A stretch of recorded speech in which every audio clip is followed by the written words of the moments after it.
You are listening to Alex Nanlohi Podcast, to know the Lord and to make Him known.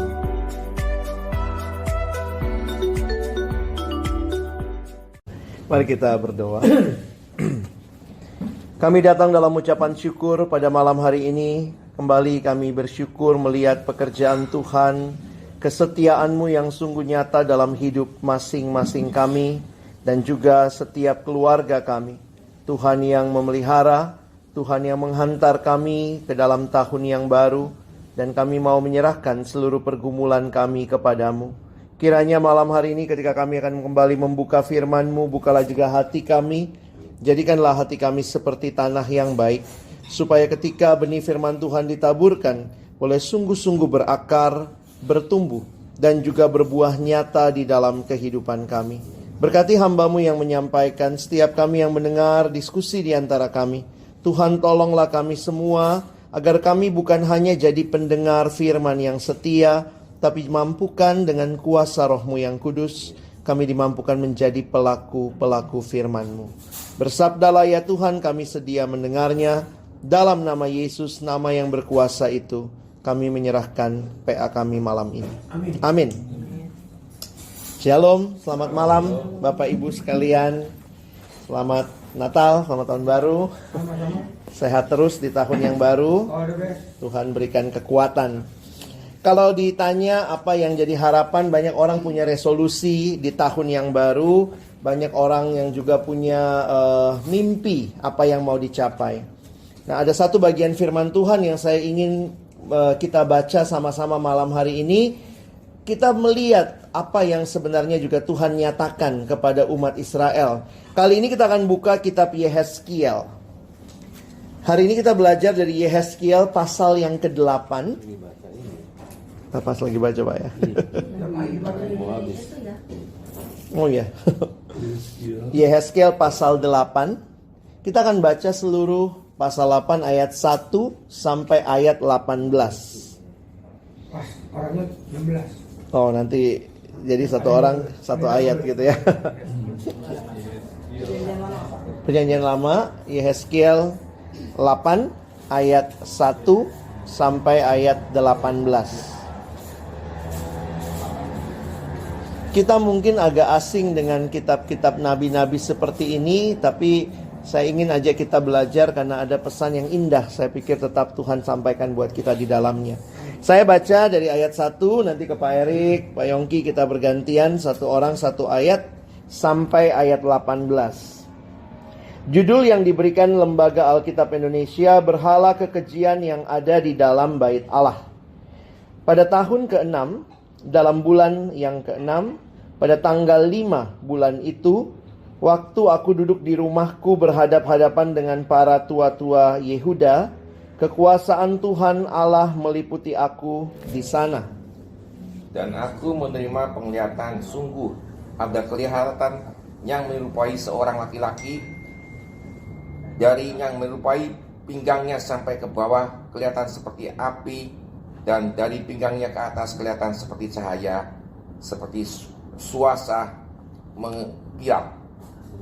mengkilat ya. Dia mengulurkan sesuatu yang berbentuk tangan dan pinggangnya jambu, dan dipegangnya jambul kepalaku.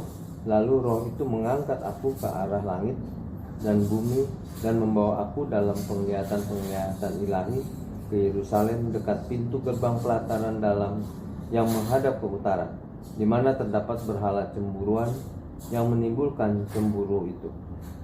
Lihat di sana tampak kemuliaan Allah Israel, seperti penglihatan yang kulihat di lembah itu.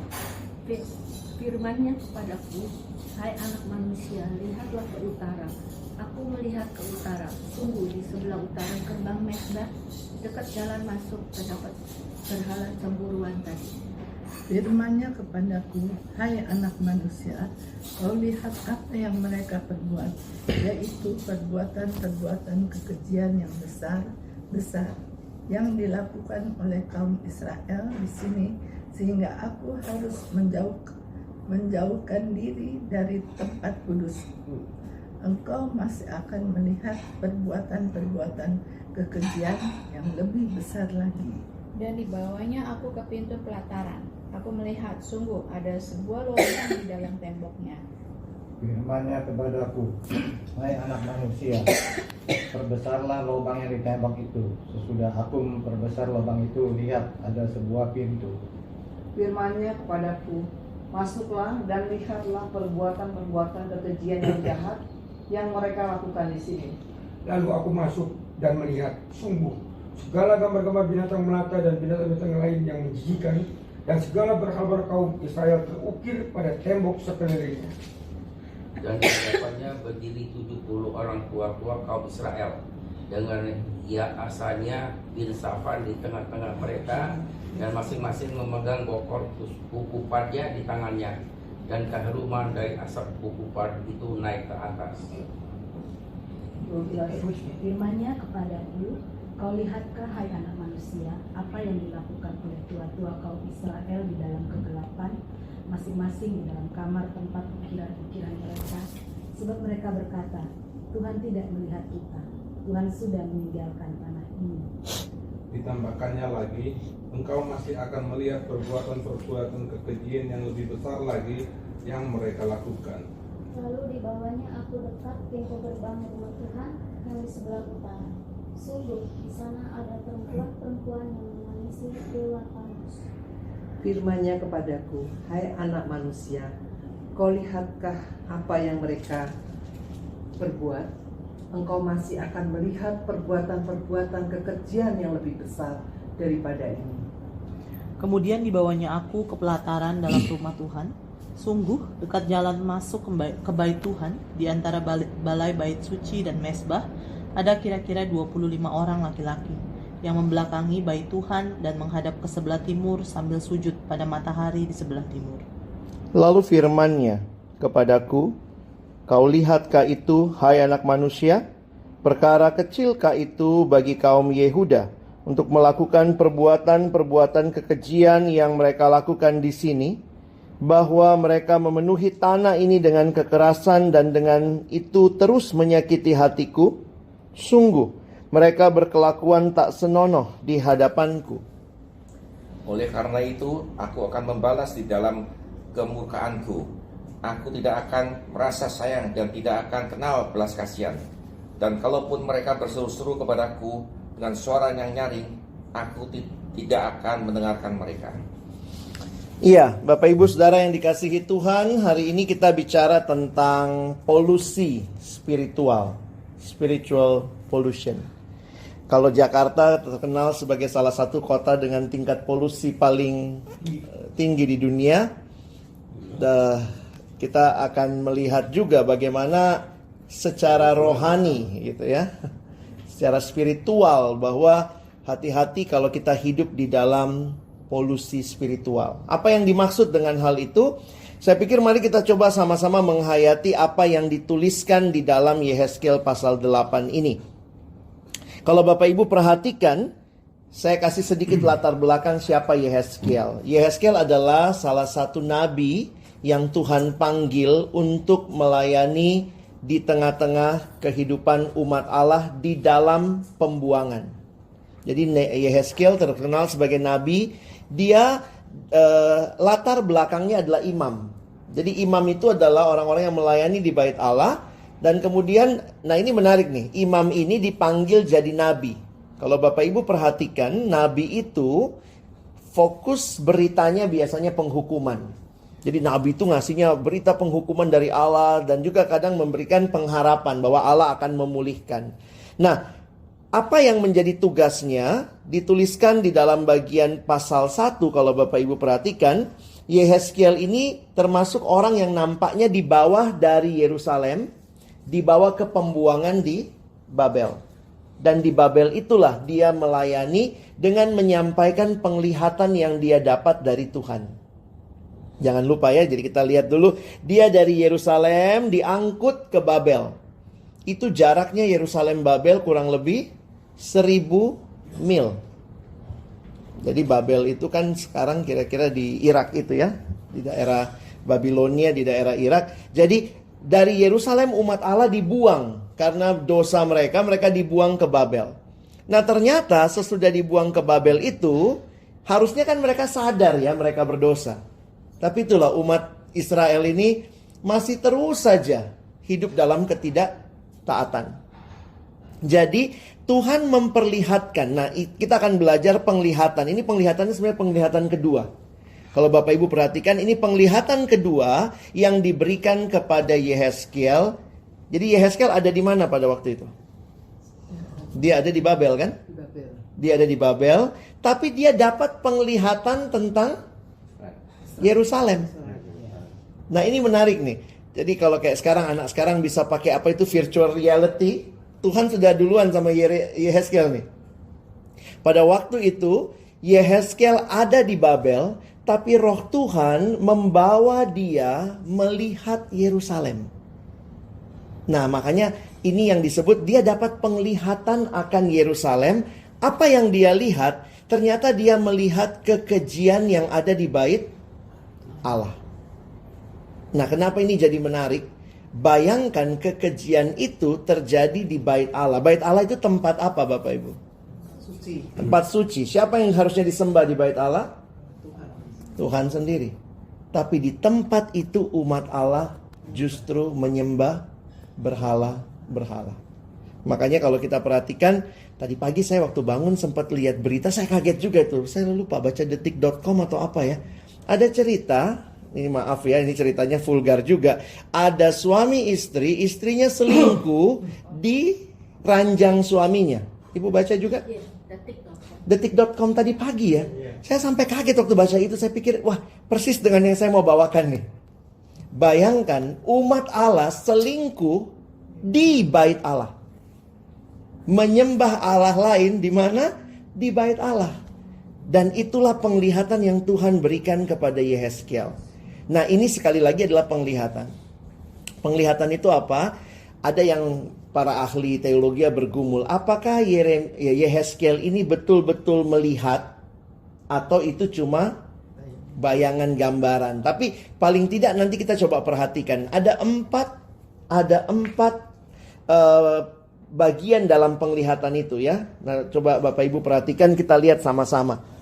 Kita mulai, kalau Bapak Ibu perhatikan di dalam ayatnya yang kelima.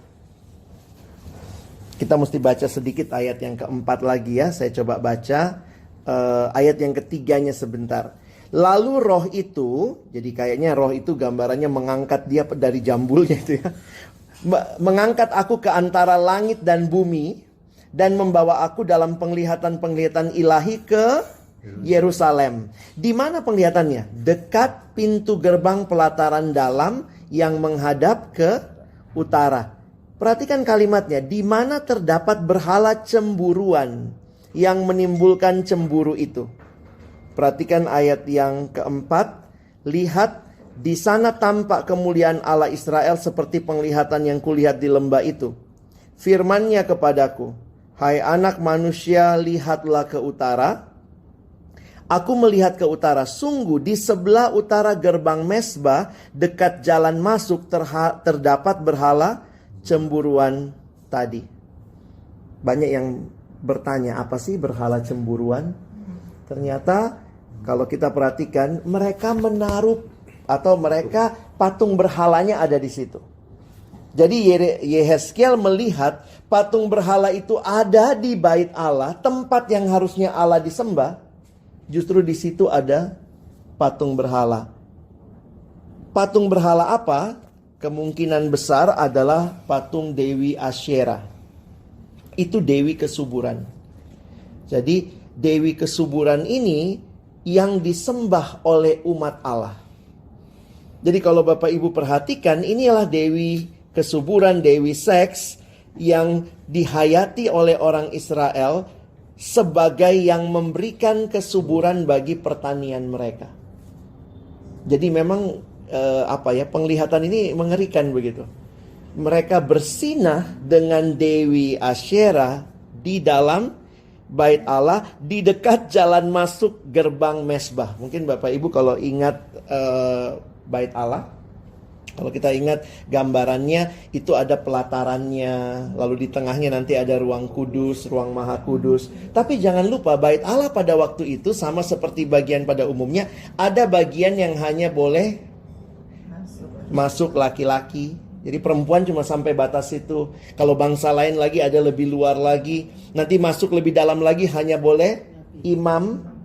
Lalu nanti masuk lebih dalam lagi hanya boleh imam besar begitu ya. Jadi itu gambaran yang Tuhan bilang gitu ya. Dekat jalan masuk gerbang mesbah, Israel meletakkan berhala itu. Jadi ini sangat menyakiti hati Tuhan. Saya pikir Yehezkiel diperlihatkan begini loh persundalannya Israel itu. Itu yang pertama ya. Sebenarnya kalau Bapak Ibu saya karena pernah bikin PowerPoint-nya ada gambarnya itu berhala satu ditaruh di mana dekat pintu gerbang mesbah begitu ya. Ini ada gambaran replika dari rumah Tuhannya ya, jadi bait Allah. Nah, tapi kalau kita baca kita bisa lihat kok ya. Kita lihat yang kedua nih sekarang. Yang kedua, perhatikan ayat 7 sampai 13. Kita lihat sekilas ayat 7. Sesudah dari situ dibawanya aku ke pintu pelataran. Aku melihat sungguh ada sebuah lubang dalam tembok. Firman-Nya kepadaku, hai anak manusia, perbesarlah lubang yang di tembok itu. Sesudah aku memperbesar lubang itu, lihat ada sebuah pintu. Firman-Nya kepadaku, masuk dan lihatlah perbuatan-perbuatan kekejian yang jahat yang mereka lakukan di situ. Lalu aku masuk dan melihat sungguh segala gambar-gambar. Ini ngeri ya. Gambar-gambar binatang melata dan binatang-binatang lain yang menjijikkan dan segala berhala-berhala kaum Israel terukir pada tembok sekelilingnya. Jadi jangan dipikir ini memang di bait Allah ada ukiran-ukiran berhala, tidak sih. Ini penglihatan. Jadi bayangkan Yehezkiel mendapat penglihatan bahwa di tembok bait Allah yang ada adalah ukiran-ukiran dewa-dewi yang disembah bangsa Israel. Bapak Ibu tentu masih ingat salah satu perintah Allah, jangan kau buat patung yang menyerupai apapun dan sujud menyembah kepada dia. Ada siapa di situ? Ngerinya dituliskan ada 70 tua-tua Israel secara sembunyi-sembunyi menyembah gambar-gambar berhala yang menjijikkan yang ada pada tembok itu. Jadi kayak begitu tuh hidupnya umat Israel. Ini yang kedua. Sekarang kita lihat yang ketiga ayat 14 sampai 15. Di bawah lagi kita masuk ke dalam. Lalu dibawanya aku dekat pintu gerbang rumah Tuhan yang di sebelah utara. Ini kalau pakai virtual reality ya, kita masuk gitu ya. Di sana ada perempuan-perempuan. Jadi berarti ini memang masih bagian pelataran yang boleh perempuan ya.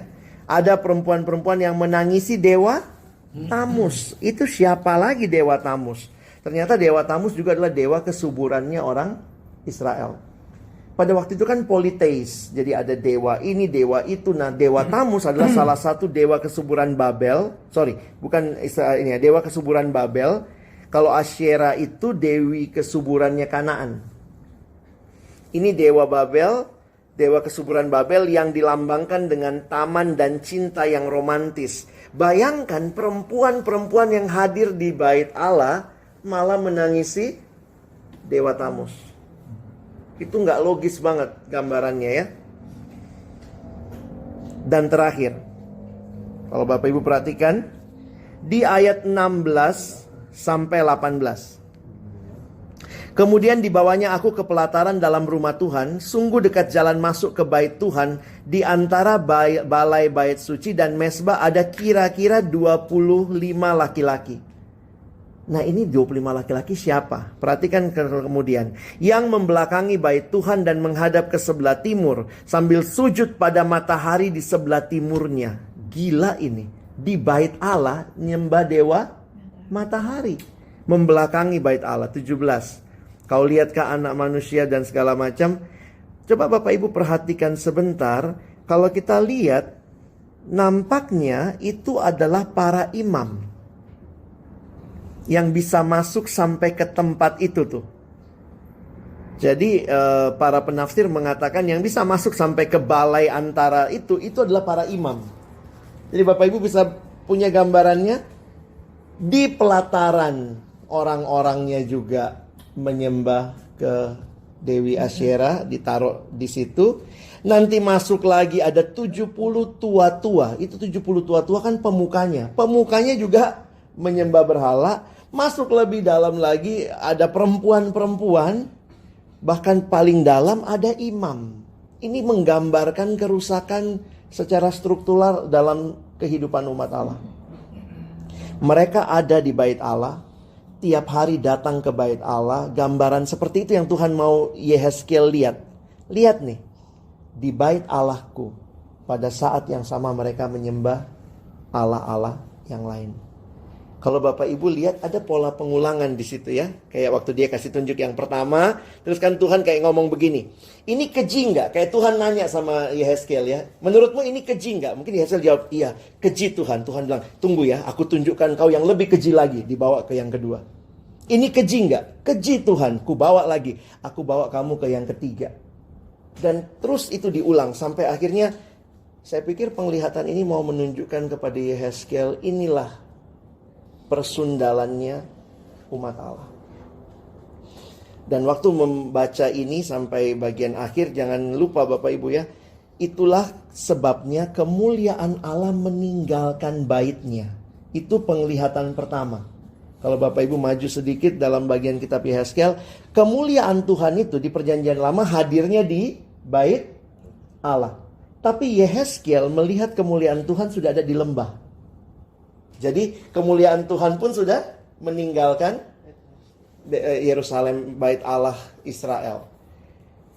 Karena itu lihat ayat 18 ya, saya pikir ini kesimpulan yang menyedihkan ya. Ayat 18, 1-2 ya.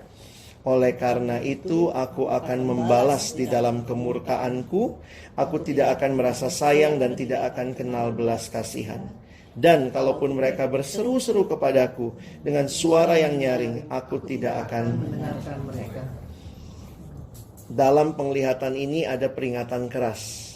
Allah tahu apa yang mereka lakukan. Walaupun mereka menutupinya, bahkan bersundalnya di bait Allah gitu ya. Itulah Allah undur dari umatnya. Dan waktu mereka sadar cari Allah, Allah sudah tidak mau lagi menghukum mereka. Kenapa saya kasih judul ini polusi rohani? Karena ini juga yang mungkin terjadi dalam hidup kita umat Allah. Israel itu datang loh ibadah. Di mana? Di bait Allah. Mungkin seperti itu juga kalau kita tidak benar-benar menjaga, periksa hidup kita, evaluasi hati kita, arahkan pandangan kita kepada Tuhan. Jangan-jangan kita bisa terjebak dalam kemunafikan yang sama. Betul sih ke gereja, betul sih ibadah, tapi ternyata hatinya terpolusi sama Allah lain. Mungkin kekuasaan jadi Allah kita, uang jadi Allah kita, mungkin nama baik jadi berhala kita. Ada yang bilang, wah beda lah zaman dulu. Karena kalau Bapak Ibu perhatikan, salah satu yang paling ngeri dari berhala Israel itu, mereka menuntut persembahan kurban anak. Makanya berkali-kali kalau kita baca kitab-kitab dalam dalam raja-raja, kalau kita baca, mereka tidak menjauhkan bukit-bukit pengorbanan.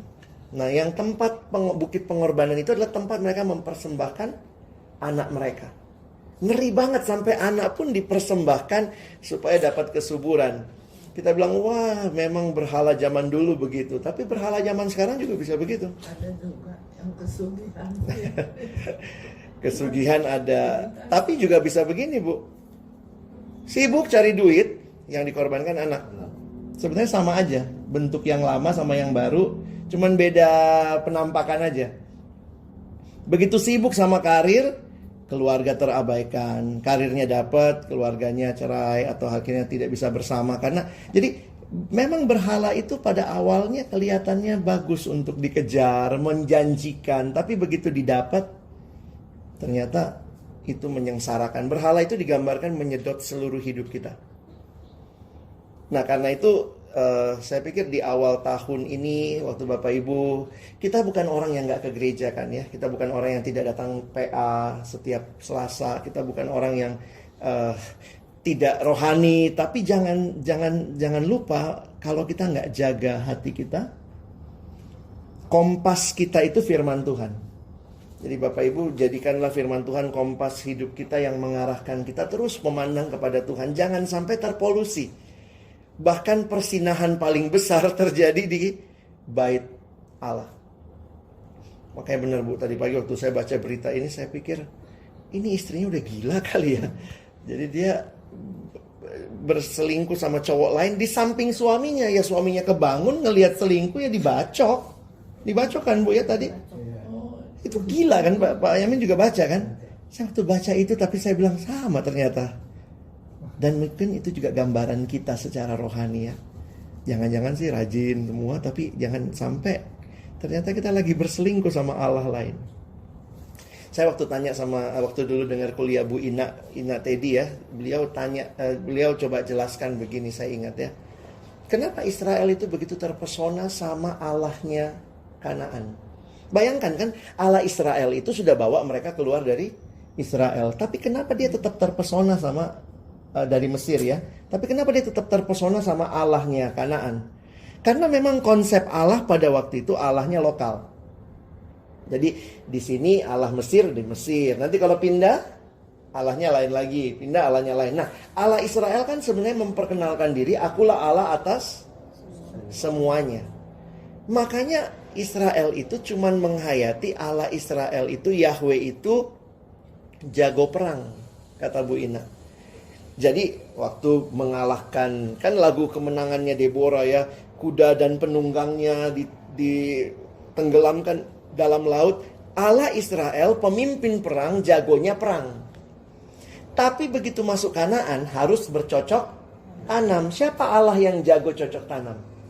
Baal, Asyera, Tamus. Sehingga mereka harus cari Allah lain. Makanya kan dibilang Tuhan sudah cukup loh buat kamu, tapi kayak gak teruji. Oh sorry, Tuhan gue butuh, tapi gue butuh juga yang lain. Jadi juga mungkin banyak orang yang begitu ya, gereja jalan, Gunung Kawi jalan, misalnya kesugihan jalan. Kenapa? Karena Tuhan tuh cuma berkuasa di gereja. Kalau sakit-sakit oke lah Tuhan Yesus ya. Tapi kalau sakitnya agak parah nih, dukun ini nih bagus nih di sini nih, datang sana pasti minum air dia sembuh. Jadi polusi juga ya. Kita pun bertuhannya tergantung ya, kita mungkin bertuhan tergantung kebutuhan. Nah, biarlah awal tahun ini kita fokuskan lagi hati kita sama Tuhan, periksa lagi, jangan-jangan kalau kita tidak jaga diri, banyak hal yang dunia lagi tawarkan. Ingatlah dia Tuhan yang berkuasa di pekerjaan Bapak Ibu, di bisnis, di keluarga, dengan hubungan dengan suami, istri, anak, di gereja, dalam pelayanan. Dia Tuhan yang sanggup menguasai kita. Nah ini yang saya ingin bagikan supaya kita sama-sama jaga diri dari polusi rohani.